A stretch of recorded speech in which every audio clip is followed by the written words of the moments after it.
Jadi, di pertemuan 14 kali ini, kita akan membahas akuntansi sumber daya manusia. Definisi akuntansi sumber daya manusia. Menurut Belkawi 1995, suatu proses mengidentifikasi, mengukur data tentang sumber daya manusia, dan mengkomunikasikan informasi ini kepada pihak yang berkepentingan. Selanjutnya yaitu ada 3 fungsi akuntansi sumber daya manusia. Yang pertama itu ada mengidentifikasi nilai sumber daya manusia. Yang kedua, mengukur biaya dan nilai manusia yang dikontribusikan kepada perusahaan. Dan yang ketiga, mengkaji pengaruh pemahaman informasi ini dan dampaknya pada perilaku manusia. Tujuan akuntansi sumber daya manusia adalah untuk memberikan informasi tentang sumber daya manusia dalam suatu perusahaan yang berguna bagi pengambilan keputusan. Perkembangan akuntansi sumber daya manusia. Menurut Flamholtz, ada 5 tahapan perkembangan akuntansi sumber daya manusia, yaitu sebagai berikut. Untuk penjelasannya, ada di slide selanjutnya. Perkembangan akuntansi sumber daya manusia memiliki 5 tahapan penting. Pada tahap pertama, yaitu pada tahun 1960 sampai 1966, tahapan ini ditandai dengan timbulnya minat terhadap akuntansi sumber daya manusia dan asal mula mengenai konsep-konsep dasar akuntansi sumber daya manusia dan kerangka teori yang berhubungan.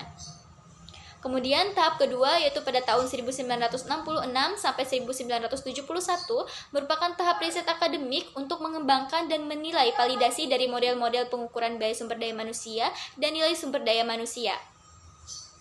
Tahap ketiga yaitu pada tahun 1971 sampai 1976, dalam masa ini terjadi peningkatan usaha untuk menerapkan akuntansi sumber daya manusia dalam usaha organisasi. Kemudian, tahap keempat yaitu pada tahun 1976 sampai 1980, tahap ini merupakan periode turunnya minat akademis dalam usaha perusahaan. Salah satu penyebab turunnya minat ini adalah kebanyakan riset pendahuluan yang relatif mudah diselesaikan. Kemudian tahap kelima yaitu pada tahun 1980 sampai sekarang, tahap ini mencakup kebangkitan minat dalam teori dan praktik akuntansi sumber daya manusia sesuai dengan perkembangan zaman. Selanjutnya yaitu ada pendekatan penentuan nilai sumber daya manusia. Yang pertama itu di sini ada kapitalisasi gaji atau upah, di mana di sini merupakan upah yang dibayarkan dianggap sebagai nilai aset. Yang kedua itu ada biaya perolehan, di mana biaya perolehan di sini harus dikeluarkan untuk mendapatkan pegawai. Yang ketiga itu ada biaya permulaan, menggunakan perekrutan dan pelatihan pegawai. Keempat ada biaya penggantian, untuk menghitung biaya jika pegawai yang ada digantikan. Yang kelima itu ada metode tawar-menawar yang kompetitif jika sumber daya manusia tersebut cukup langka.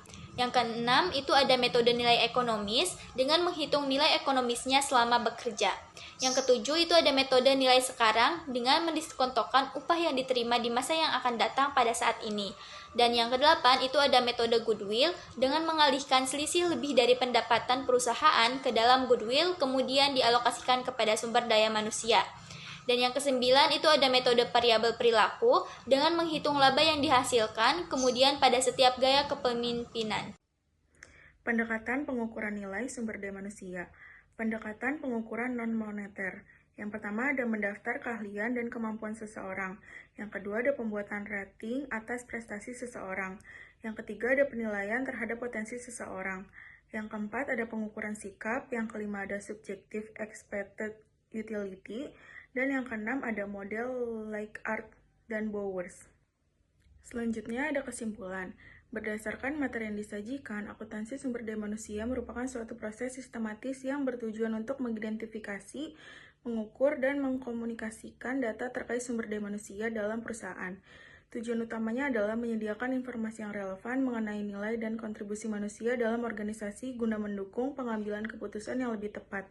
Materi ini juga menguraikan perkembangan historis akuntansi sumber daya manusia dalam 5 tahapan sejak tahun 1960 hingga sekarang, mencerminkan evolusi pemikiran dan praktik dalam menilai manusia.